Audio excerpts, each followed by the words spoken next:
I'm Bernardino, Lara, and today we're going to be doing the Canadian sit and reach test.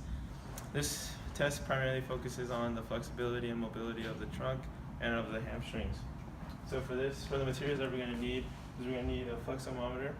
You're going to want to put this up against a hard surface so that it won't move during the test. And then from there, you're going to want to set the flexometer from 23 centimeters or 26. For right now we have it at 23 because this is where it's set at, and then after each test the client does, we'll add 3 centimeters to the end of his test. So for right now, David right here is going to be our testee, and then with your testee you're going to want them to warm up before performing the test. David's already warm up here, so for now I'm going to want him taking off his shoes to get ready for this test. I'm going to have him sit down on the floor with his legs straight and his heels up against the flexometer.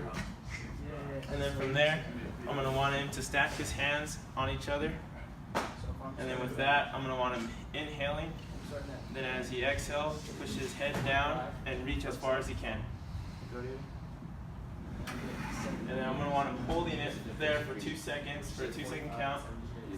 And then we're going to get our measurement. So from right there, he falls on 39, and we're going to add 3 centimeters to that. So after that test, David has scored a 42 after 3 trials. With that test, you're going to want to take the best score out of 3 tests, and for David it was a 42. Based on the ACSM guidelines on the chart, that would place him in the very good category. And the things that I want to go over though is things that you want to be looking for within the test that you don't want your patient to be doing. So David, can you sit down in that ready position? On the count of 3, I'm going to have my client lift up. So as the test is going, you don't want the patient to raise up their knees as they reach. So can you show them what that looks like?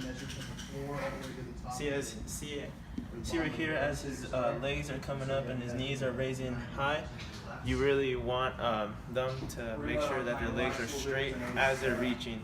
And for that, the tester could put their hand place on the lower of their thigh, not pressing down, but just place it right there so it reminds them not to raise up their leg.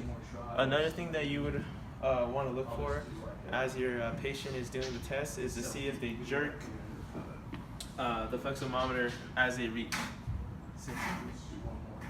As they jerk that, you don't want them to be doing that because it won't be an accurate test. So those are just the key things that you would want to be looking for as you're going through the test.